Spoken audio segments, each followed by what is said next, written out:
Assalamu alaikum wa rahmatullahi wa barakatuh. Hey guys, my name's Nevin. I'm gonna be doing a Revert story video for you guys today. If I keep looking down throughout the video, it's because I'm reading off note cards just so that I can remember like the details of my Revert story. The reason why I'm doing this video is because for me, like, Revert story videos were like super important in strengthening my iman when I was like first reverting to Islam. Just because like I saw people with similar experiences as me, and that was really important. And that just for me, like having that visibility. And then another reason I'm doing it is because like I've been a Muslim for like I've been like formally a Muslim for like 3 years, and like I continue to just like forget like that time of my life and like how hard it was to be a revert. Like I just forget that struggle entirely. So I just like don't want to forget it, so I'm making a video about it. And then also the last reason why I'm making this video is because I need more Muslim friends. Like I live in the middle of white Pennsylvania suburbia where I have like 4 Muslim friends total, and like I talk to them like every day, but like that's it. And everyone else like loves Donald Trump and hates black and brown people, and it's honestly a struggle bus, I'm not gonna lie.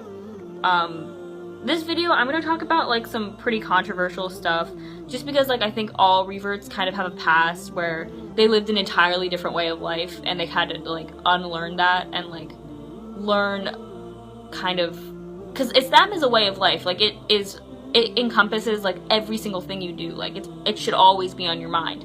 So like reverts have to like relearn how to literally live life.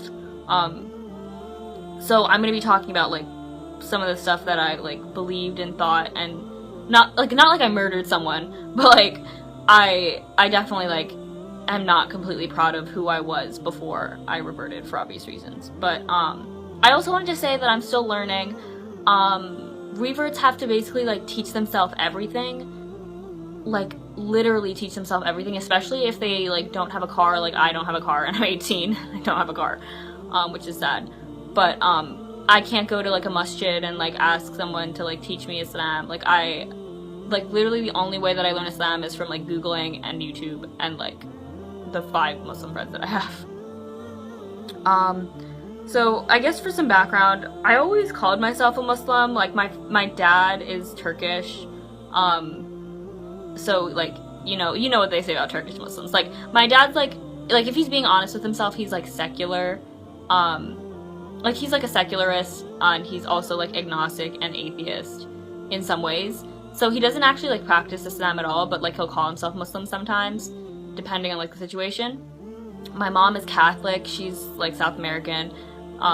So like but like when I asked my mom like, do you actually think that Jesus Christ, peace be upon him, is God? Like she's like, no. And I'm like, so then why do you call yourself a Christian? She's like, I just believe in one God. And I'm like, so you're a Muslim.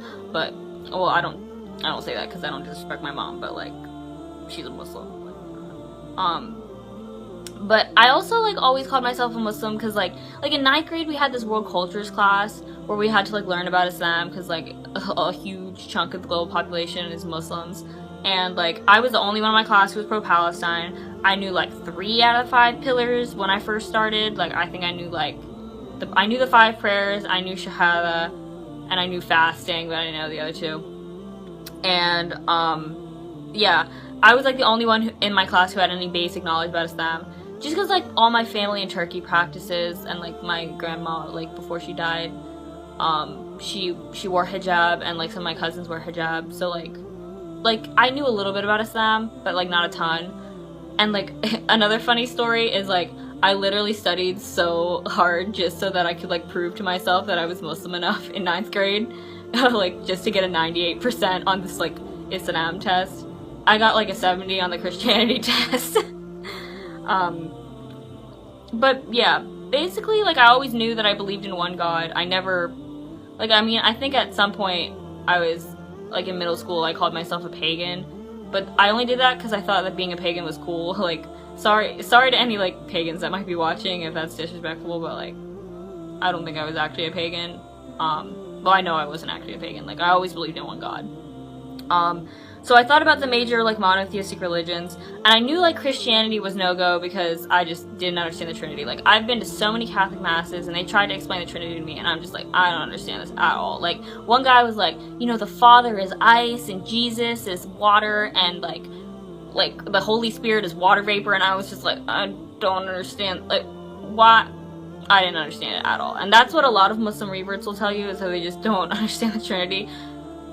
So I knew that Christianity was a no-go for me. And also just because, like, Christianity has, like, a really bad, like, colonial past, and, like, I just didn't like Christianity, really. Like, respect to you if you're a Christian, like, to each their own, but, like, I just didn't get it. And then with Judaism, like, I didn't really, like, a lot of Muslim reverts will tell you, like the Old Testament just didn't click, and, like, I just also don't understand the concept of, like, why does my mom have to be a Jew for me to, like, be a Jew and get salvation? Like, I don't understand how those two things are connected. So for me, like, that plus, like, reading the Quran, like, that clicked. Like, I knew that it was the word of Allah subhanahu wa ta'ala, because it has, like, miracles in it. Like, if you look up, like, miracles in the Quran, like, that's crazy. Like, there's so many options. Like, the whole book is a freaking miracle. Like, it's amazing. So that's why I knew that I was going to be a Muslim. I knew I was going to be Muslim since I was in, like, 8th grade. So then people asked me, like, why it took me so long to revert, because I started, like, actually practicing Islam and, like, trying to be a Muslim in, like, 10th grade, but, like, I knew I was a Muslim since, like, 8th grade. And, like, the main, like I said, this video is going to be a little controversial. I don't know if I'm going to add this in the title or not, because I don't want people to just, like, click the video and dislike it, and then leave, because, like, this is a part of my story, and I'm just trying to be transparent. But, like, sexuality was what has always been holding me back. Like, before I came to Islam, I basically considered myself a lesbian. Like, I didn't, like, and, like, I can't explain how big of a test being queer and Muslim is. Like, and a lot of people don't respect it. Like, they kind of treat you like you're lesser because you're queer and Muslim, and they treat you like you're not a good enough Muslim. But, like, it's such a huge test from Allah subhanahu wa ta'ala, like, to have to endure. And, like, I think that there should be, like, at least some leniency and respect with people who are going through that. Like, my whole life I've leaned towards women, but that's not even, like, really the problem with, like, that's not why I, like, would stay awake at night praying and crying and, like, freaking out. And, like, that's not why it was such a big test. Like, it isn't even about, like, being with women necessarily. It's about, like, the doubt in my heart, because, like I said, I grew up in a secular, progressive household, like, with liberal parents, and, like, I just couldn't reason through why, like, two people loving each other was wrong, and that puts a lot of, like, hardship in my heart. Like, it makes me really sad a lot of times just to think, and, like, honestly, like, it makes me doubt the religion, and it makes me, like, hate myself a lot. Like, it makes me, like, loathe myself. Like, that's just a part of the test. And, like, and I would watch, like, YouTube videos. Like, I love Mufti Meng for the sake of Allah, but, like, his video where he was talking about, like, the story of Lut alayhi salatu wasalam, which is, like, a super beneficial video, and, like, I love the video, except, like, one part he's talking about how he saw a gay couple at an airport, and he kind of just, like, he talked down on them, and he treated them like they were disgusting and lesser, and, like, that stuff makes me, like, really sad. Like, seeing other queer Muslims get treated like they're just nothing. Like, that, I don't know, that video made me cry so much. Like, I think people need to understand that the vast majority of queer Muslims, like, are nowhere near comparable to the people of Lut. Like, the people of Lut were awful. Like, they beat people who were, like, they beat, like, travelers, they, like, raped people. Like, that's not what the vast majority of queer people, that's not, like, it's an injustice to compare, like, queer people to that. Like, I don't know. Maybe I'll make another video about that, but I don't want to make this whole video about, like, that part of my life, because I don't know, it's still a touchy topic. To the extent that I literally, like, wrote an entire debate case about, like, how hard it is to be a queer Muslim. Like, I didn't talk about the topic, I would just get up there and scream and cry about my life, and then I would, like, win. Like, there are multiple Ivy League tournaments where I got, like, top 10 speaker, literally not talking about the topic at all. And it was based in Jasbir Puar's literature called terrorist assemblages, talking about like the mutual exclusivity of like identity categories. Maybe I'll make another video on that too. I don't know. But right now I'm talking about my Revert story. So, but this is a part of my Revert story. Like, it actually is a genuine like part of who I am. So I thought it was important to mention. But at some point I realized, like, you know, Allahu Alam, whether homosexuality is right or wrong, like, I know this is the truth. And to me, salvation is more important than, and like pleasing Allah subhanahu wa ta'ala is more important than like anything else. So I decided that I was just gonna take that step and come to Islam, regardless of, you know, the tests that I was going through.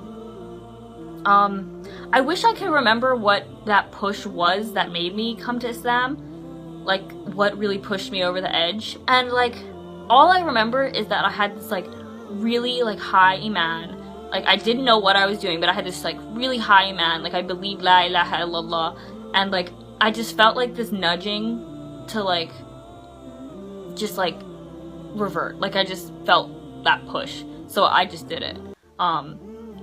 I started wearing hijab at speech and debate tournaments first, like, because my parents weren't there, so I could wear them there. And then I started wearing it at school. Nobody really took me wearing hijab or being a Muslim seriously for like the first year and a half. Rightfully so, because like, it was funny. Like, the first day I wore hijab to school, I had like this huge coffee stain on the hijab, and it had like stripes on it, and it was the ugliest thing ever. I don't know who let me walk out the house. Well, no one let me walk out the house. I hid in the bathroom and put it on, but like, I don't know who let me look like that. And also at forensics tournaments, like I said earlier, I didn't have access to modest clothing, so I would literally wear like shorts and hijab, and I would wear like ripped jeans and hijab, and like I would wear like knee-high socks and a dress like with my thighs out with hijab, like, it doesn't seem modest, but to me, like, I would not walk out the house unless I had like something covering my head. Like, I would have like a comforter or like a bed sheet, or like, not literally, but like I would put like scarves that weren't intended to be hijabs on my head, even if I wasn't wearing a completely modest outfit. To me, that was better than not wearing anything.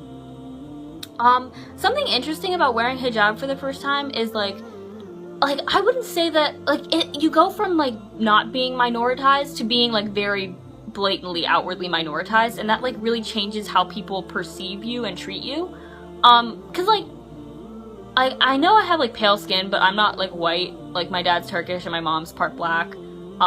So my hair, like, not, without giving too much away, like, my hair isn't white hair. Like, I have like my mom's hair. So it's not that I looked white, it's just that I had like enough ambiguity that people like just didn't feel like discriminating against me. But like, when you wear hijab, like, I've had like some weird experiences with, like, cause I'm a cashier, I've had weird experiences with customers like saying some crap to me. I've had experiences with like people like coming up and like just being like, oh my god, like, you look so amazing, like just being like overly like overcompensating. I don't know, like, it just changes how people treat you and perceive you. Like, it makes you like a spectacle. I don't know. But yeah, like I was saying, my parents didn't like me wearing hijab, or like I like kind of mentioned earlier, like, my parents didn't support me wearing hijab at all. Like, and no one really tells you how hard it is to access like hijabs and like modest clothing. Like, so I like basically, like, this is a pretty big test that I had to go through. Like, my mom basically just said that because of her views as a feminist, she couldn't support me wearing hijab. But like, this annoys me with like some feminist, like some white feminists especially, but like feminists in general will argue that like hijab is anti-feminist. But if you force a woman to wear anything, that's anti-feminist. Like, if I force a woman to wear a bikini, that's oppressive. If I force a woman to wear hijab, that's oppressive. But if a woman is just choosing to like be virtuous and be modest, like, there's nothing anti-feminist about that. Like, I don't know. So my mom, she said because she's a feminist, she couldn't support it. She like would make me I had to hide hijab from her, especially because she's the only one who enforced it. My dad would just be grumpy whenever I wore hijab around him, but he wouldn't do anything about it. My mom, one time I was at a forensics tournament, or a speech and debate tournament, they're the same thing. Like, we don't dissect bodies in speech and debate, we just call it forensics. But like, my mom would make me take the hijab off if she was at a speech and debate tournament, and like one time it was in front of all my friends and it made me cry, and it was just not a good time for anyone. But yeah, my dad just said that it felt like he had, like, quote, a Saudi exchange student living in his house, which, like, that really hurt the most, because I didn't care about my mom's, like, backwards view about, like, feminism, like, thinking that wearing hijab is anti-feminist. Like, I didn't really care about that. That didn't really hurt me. But like, my dad said that like it just didn't feel like his daughter was there anymore, and like that really hurt. The thing I will give my parents though is that they never like interrupted me praying. Like, they always let me pray, which like I respect them so much for that. Like, if they walk in and they realize I'm praying, like they'd still let me pray, even though they were against me being Muslim. So then fast forward to my 17th birthday, we were going to watch Black Panther because like we're all SJWs. I'm such a socialist. Sorry. But we went to watch Black Panther on my 17th birthday, and I like convinced my mom to let me wear a hijab walking out the house, because I was like, it's my birthday, like I want to wear a hijab. I've been bugging her for like a year, so she was like, fine. And this is such a huge step, because then that means that now I can justify wearing hijab for the rest of my life without my parents like actively trying to get me to take it off, and I basically had their consent too, so that meant a lot to me. So basically what happened is we went to this Black Panther movie, and the theater was like empty because it was like, I think it was like a while after the Black Panther movie had been out, but there was like this one like horde of hijabis and like brown children and like they all said salam to me, and like it was just such a blessing that day. Like, I don't know, and like I don't know, that was such a good day. I just think that was like a miracle that all, like, my mom let me wear hijab that day, and then like the only people in the theater were other hijabis. And like I still struggle with hijab, just like most hijabis do. Like, some days I still want to take off hijab, just because like being outwardly minoritized is really difficult, because it changes how people perceive you, but also just because like I have like some body confidence issues, and I like want to feel pretty, and like I feel like one of the prettiest parts about me is my hair, but I have to cover it up. But ultimately, like, alhamdulillah, I wear a hijab and I wear abaya to like school and in public, and I don't know, it's just changed my life. Like, it's made me so much of a better person, and I couldn't be more thankful to Allah subhanahu wa ta'ala for that. So yeah, that's basically my revert story. A funny story is, like, I never, like, actually took shahada with an imam. Like, I never actually, like, formally had that shahada, like, in a masjid. So, like, I just did it on my own, obviously, and I, like, thought, like, you know, Allah is my witness. But, yeah. That's about everything, you know. I'm not gonna drag the video on, it's already, like, 18 minutes long. If I think of anything else, I'll just make another video. So, yeah.